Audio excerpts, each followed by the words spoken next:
함께 기도드리겠습니다. 하나님, 눈을 뜨게 하사 주께서 열어놓으신 세상을 보게 하셔서 감사드립니다. 저희 영혼의 눈이 주님이 보길 원하시는 것들을 보며 오늘도 살아가게 하옵소서. 주께서 이루고자 하시는 일들을 저희가 보며 기쁘게 동참하게 하옵소서.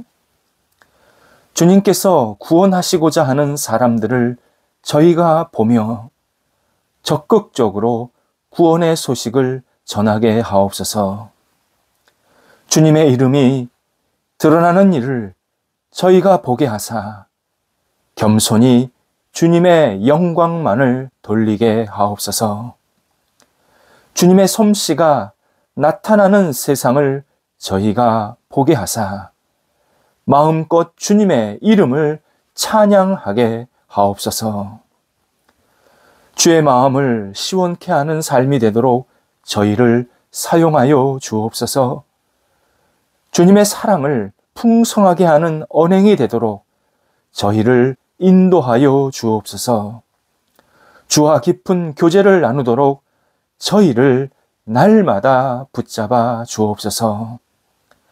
병상에 계신 사랑하는 성도들을 오늘도 인도하옵소서. 주께서 사랑의 손길로 어루만져 주시어서 회복되고 생명이 이어지게 하시고 치유와 놀라운 능력이 임하는 하루가 되게 하옵소서. 나쁜 병균이 물러가게 하시고 잘 식사하며 기력이 회복이 되고 매일매일 힘차게 건강하게 하루를 시작하게 하옵소서. 모든 치료의 과정들을 넉넉히 감당하게 하시고 회복하고 그리고 하나님의 사랑의 손길로 임할 때에 하나님 감사합니다. 주의 은혜입니다. 영혼의 고백이 넘쳐나는 우리 침상이 되도록 역사하여 주옵소서.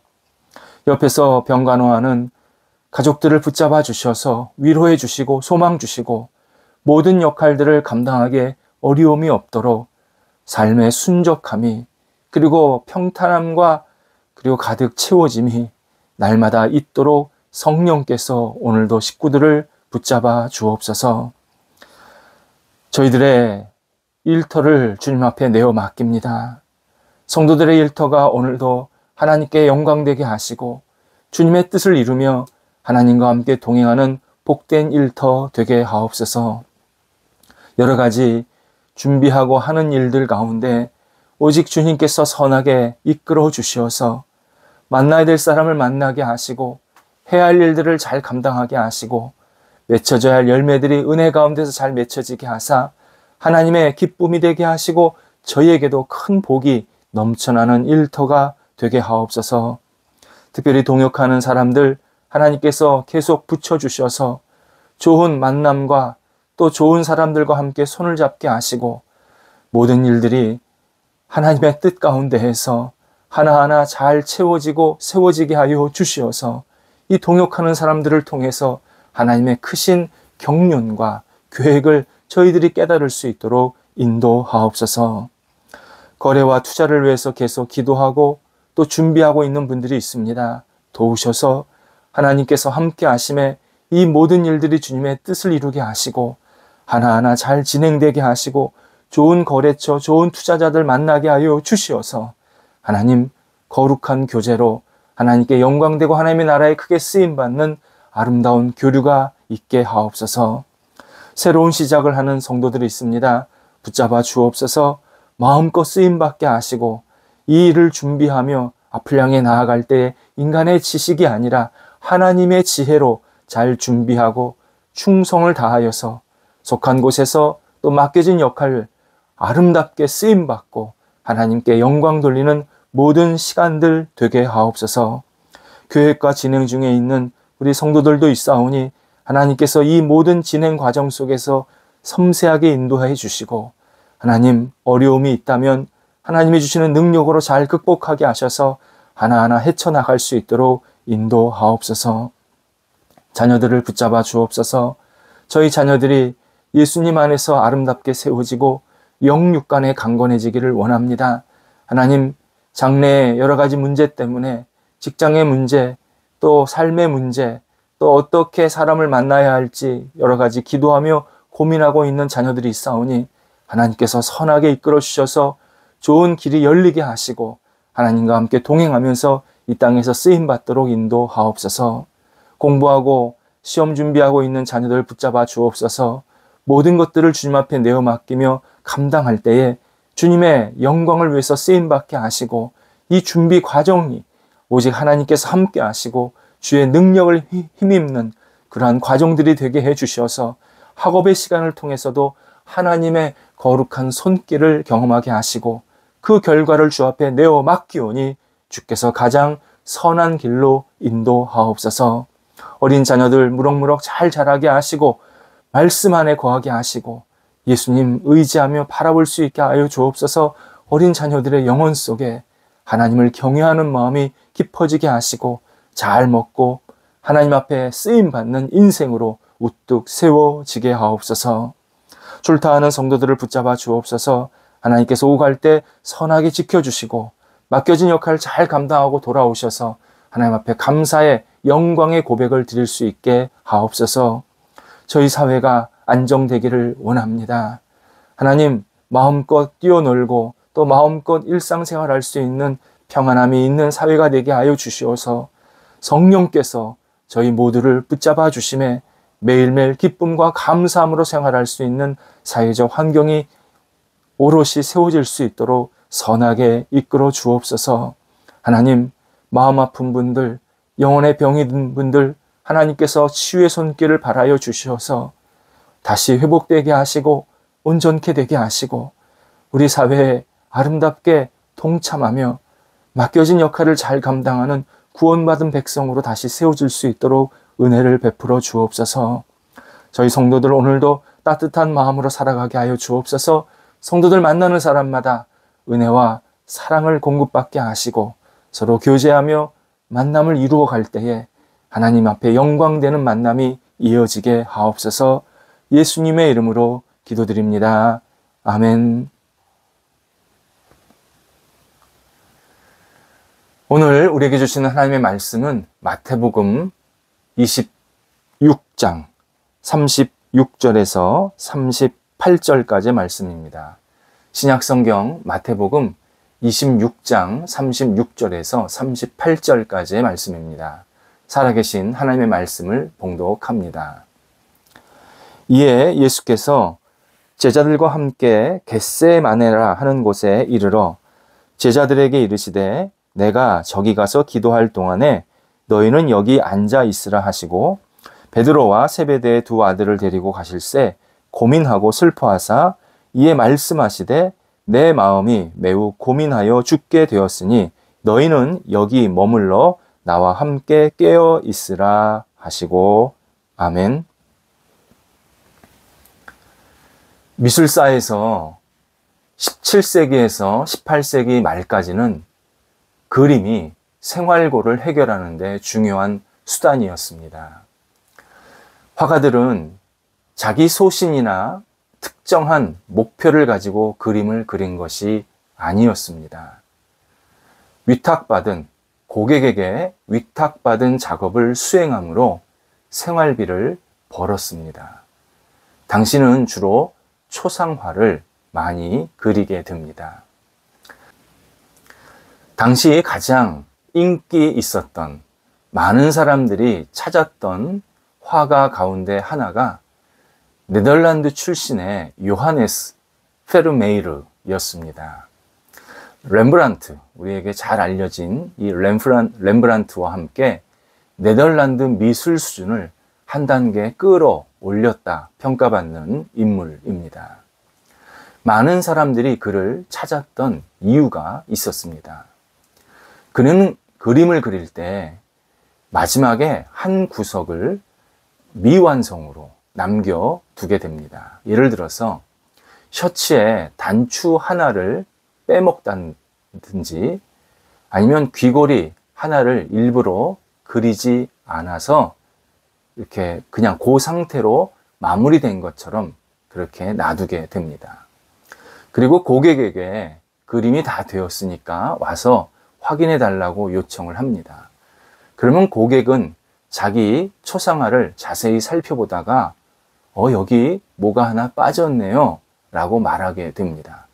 그러면 그제서야 그는 제가 깜빡했습니다 하면서 그림을 최종 마감했다고 합니다. 이렇게 한 이유는 그림을 부탁한 사람이 자신의 얼굴, 그러니까 초상화입니다. 그 초상화에 깊은 관심을 두게 하기 위함이었습니다. 화가가 그린 그림을 그냥 집에 걸어 놓는 것이 아니라 자기 초상화에 자기도 무엇인가 참여했다, 내가 뭔가 기여했다, 이런 마음을 갖도록 이렇게 기회를 주기 위해서 최종 마감을 덜 했다고 합니다. 그래서 자기 초상화에 자부심을 느끼게 했다. 그래서 고객들이 이 페르메일에게 맡기면 유난히 자기 초상화를 잘 간직하게 되었다라고 이야기를 하고 있습니다. 매우 지혜로운 작가였습니다. 본문에서 예수님은 십자가에서 죽음을 앞두고 겟세마네 언덕에 올라 하나님께 간절히 기도하십니다. 당연히 십자가의 죽음을 앞두고 예수님은 너무 마음이 무겁고 고통스러우셨습니다. 인간의 처지에서는 당연히 십자가의 죽음은 감사의 속죄의 죽음입니다. 정말 위대한 하나님의 뜻이 담긴, 우리에게는 뭐라고 표현할 수 없는 그러한 은혜의 죽음입니다. 하지만 전능자이신 예수님의 입장에서는 피조물에게 능욕과 핍박을 당하는 정말 비참한 시간이었습니다.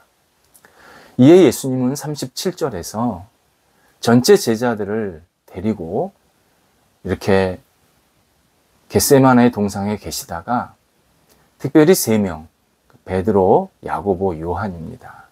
이 3명을 따로 데리고 더 깊은 동산으로 들어가시게 됩니다. 그리고는 3명에게 내가 하나님께 기도하는 시간을 가지려 하니까 너희는 나와 함께 깨어 있으라. 너희 3명도 나와 함께 좀 깨어있는 시간을 가져달라 라고 요청을 합니다. 나와 함께 깨어있는 시간, 이것은 예수님을 위해서 하나님 앞에 간절한 기도를 드려달라. 그러니까 우리 하는 말로 중보기도, 중보기도하는 시간을 가져달라라는 말씀이었습니다. 여기서 예수님께서 말씀하시는 이 내용이 명령형이 아니라 간곡한 권유형, 요청형, 바로 이렇게 표현을 하셨습니다. 결과적으로는 제자들이 예수님의 이름과 고뇌에 깊이 헤아리면서 동참하지를 못했습니다. 제자들은 다음 구절에 보면 잠이 들었기 때문입니다. 예수님은 십자가에 못 박히시려고, 죽으시려고 이 땅에 찾아오셨습니다. 예수님이 이 땅에 오신 중요한 목적 하나가 십자가에 못 박혀 죽으심입니다. 그래서 그분이 가진 이 십자가 죽음에 대한 담대한 각오, 또 분명한 결심은 누구도 말릴 수가 없습니다. 그걸 위해서 오셨기 때문입니다. 그런데 예수님은 이러한 중요한 일을 앞두고 38절에서 내가 고민하여 죽게 되었다 라고 당신의 속내를 그대로 표현하십니다. 십자가에 죽으러 오신 예수님께서 막상 십자가 앞에를 놓고 내가 고민하여 죽게 되었다, 이런 깊은 아픈 마음을 표현하시면서 제자들이 당신의 일에 기도로 동참하라고 제자들의 도움을 요청하시는 장면을 우리에게 보여주십니다. 매우 깊은 의미가 있습니다. 하나님도 세상을 창조하셨을 때 그 창조하신 이후에 첫사람 아담에게 에덴 동산에 있는 모든 동물들의 이름을 지으라고 요청하십니다. 하나님이 하나하나 다 이름을 지어주실 수 있었습니다. 그런데 인간 아담에게 하나님의 이 창조 사역에 동참하라고 그렇게 하나님께서 요청을 하신 것입니다. 하나님은 아담에게 창조된 세상에 대해서 주인의식을 가져라. 너도 창조된 세계 속에서 비록 피조물이지만 내 역할, 내 이름을 위해서 뭔가 할 일이 있다 하면서 하나님의 이 일에 동역하고 그리고 함께 하나님께 영광을 돌릴 수 있도록 그러한 시간을 주시면서 자부심을 갖게 만드셨습니다. 우리는 남에게 도움을 구하는 일을 창피하거나 부담스럽게 여길 때가 있습니다. 하지만 그것은 성경에 비추어서 다시 돌아보면 잘못된 생각, 왜곡된 생각입니다. 신앙인은 다른 신앙인에게 기도, 관심, 도움을 얼마든지 요청할 수 있습니다. 물론 내가 할 일을 하지 않고 내 역할을 잘 감당하지 않고 남에게 모든 것을 넘기려 하는 태도는 지양해야 합니다. 그건 올바르지 않습니다. 하지만 다른 신앙인에게 도움을 구하는 것은 결국 그 성도가 하나님의 일에 동참할 수 있는 기회를 주는 일이고 그리고 성도들과 함께 기쁨의 교제, 감사의 교제, 사랑의 교제를 나누는 귀한 계기가 됩니다. 우리가 하는 일이 분명히 하나님의 뜻과 영광을 위한 일이 맞다면 정말 내가 지금 계획하고 내가 뭔가를 지금 이루고자 하는 일들이 하나님의 영광을 위한 일이 분명하다면 상대방이 하나님께 함께 영광을 돌릴 수 있도록 기회를 나누어야 합니다. 이건 굉장히 우리한테 필요한 일입니다. 누군가 나에게 부탁을 했을 때 내가 그 일을 함으로 함께 하나님의 영광이 드러난다면 또 내가 누군가에게 요청을 해서 그 사람과 함께 손을 잡고 주의 뜻을 이룰 수 있다면 그것이 하나님께서 기뻐하시는 우리의 삶의 모습입니다. 이때 도움 요청을 받은 사람은 입이 아니라 손과 발이 먼저 움직여야 합니다. 입은 무거울수록 좋습니다. 기도의 요청을 받았으면 하나님께만 입을 열어야 합니다. 누군가에게 도와달라고 요청을 받았으면 내가 그 일을 할 수 있다면 말하지 말고 묵묵히 도와줘야 합니다. 도저히 할 수 없는 일이라면 정중히 할 수 없다고 그 사람에게만 회답해야 합니다. 믿음은 뒤로 미루거나 감추는 일이 아닙니다. 오히려 감추거나 미룬다고 한다면 그것은 내 안에 지금 믿음이 없다는 겁니다. 진짜 믿음은 움직이는 겁니다. 도울 수 있다면 돕는 능력입니다. 내가 어떤 역할을 할 수 있다면 그 역할을 자발적으로 할 수 있는 그러한 기쁨의 능력이 바로 믿음입니다. 사무엘상 14장에서 요나단이 아버지 사울을 돕는 장면이 나옵니다. 사울은 당시 다양한 전투 경험이 있었던 정말 베테랑 중에 베테랑, 최고의 장군이었고 동시에 이스라엘의 왕이었습니다. 반면 그 아들 요나단은 나이도 어렸고 전투 경험이 거의 없었습니다. 그가 블레셋과의 전투 현장에 아버지를 따라서 가게 됩니다. 근데 14장 1절에 의하면 요나단은 자기 무기를 제대로 들지 못해서 그렇게 아직 어리고 유약했기 때문에 무기를 대신 들어주는 하인이 있었을 정도였습니다. 그가 전투 현장에서 보니까 블레셋이 자기 나라 이스라엘보다 훨씬 인원수도 많고 강하고 무장도 잘 되어 있는 겁니다. 그러니까 이스라엘 군대가 저 상대방에 비해서는 정말 턱없이 부족했고 이러다가는 지겠구나. 어린 나이에도 그거를 판단할 수 있었던 겁니다. 이에 하인들과 함께 블레셋 진영에 몰래 들어갑니다. 그리고 20여 명의 블레셋 군인들을 없앱니다. 수많은 블레셋 군인들 가운데 20명은 매우 작은 숫자입니다. 있어도 그만, 없어도 그만입니다. 그러나 이 일이 도화선이 되어서 이스라엘은 대승을 거둡니다. 정확하게 하나님이 이스라엘을 이기도록 도와주십니다. 요나단은 하나님이 우리와 함께 하시면 이긴다, 이러한 분명한 믿음을 갖고 아버지 사울과 이스라엘 전체 군대에 도움이 되는 행동을 했습니다. 그리고 하나님은 그의 믿음을 보시고, 그래, 내가 이스라엘을 이기게 할 것이다 하면서 이스라엘을 승리의 자리로 이끌어 주십니다. 세상에는 두 사람이 있습니다. 일을 적극적으로 행하는 사람과 일을 소극적으로 지켜보기만 하는 사람입니다. 후자는 늘 뒷북을 쳐서 기회를 놓칠 때가 너무 많습니다. 사실 보게 하셨다라는 것은 기회를 주신 건데, 그런데 그냥 소극적으로 보고 끝나는 것으로 마무리를 합니다. 그래서 그가 하나님의 영광에, 하나님의 뜻에 동참할 수 있는 기회를 잃어버릴 때가 참 많습니다.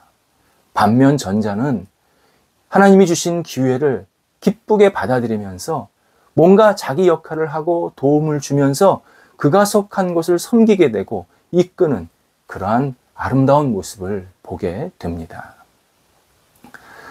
사람의 성격에 따라서 어떤 사람은 쉽게 나서지 못하는 것도 있습니다.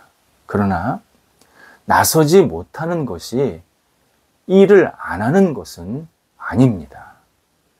우리를 향한 하나님의 뜻은 너무 광대하고 복잡하고 오묘해서 간편하게 문자 몇 개로 전송될 수가 없습니다.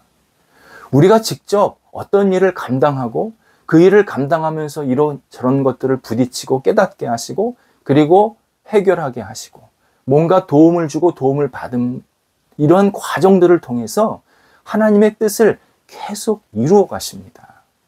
하나님께서 길을 딱 만들어 놓으시고 야 이거 해 라고 말씀하시지 않습니다. 하나님께서 전체 계획을 가지고 계시고 여러 사람들에게 다양한 생각들을 주시는 겁니다. 그리고 서로 도움을 주고 도움을 요청할 수 있도록 계속 기회를 주시고 계십니다. 그리스도는 우리가 하나님의 뜻을 이루기 위해서 타인에게 도움을 요청할 줄 아는 사람이 되라고 하십니다. 예수님도 제자들에게 기도해 달라고 요청하셨습니다. 우리의 부족한 것, 우리가 하나님의 뜻을 위해서 뭔가 합심하고 협력할 것이 있다면 기쁘게 옆에 있는 신앙인들과 함께 손을 잡고 도와주고 도움을 요청하는 그러한 복된 삶이 되어야 합니다. 기도하겠습니다. 하나님, 저희들과 함께 하셔서 신앙의 동역자들을 만나게 하시고 하나님께 영광 돌리는 삶으로 함께 생활할 수 있게 하신 것 감사합니다. 하나님의 뜻과 영광을 위해서 할 일이 있다면 도움 요청하는 것을 주저하지 않게 하시고 함께 손을 잡고 하나님의 이름을 위해서 하나님의 뜻을 위해서 마음껏 앞을 향해 나아갈 수 있도록 인도하옵소서. 저희가 도움의 손길 되게 하시고 누군가의 도움도 받을 수 있게 해 주셔서 우리 안에 거룩한 교제가 있게 하옵소서. 예수님의 이름으로 기도드립니다. 아멘.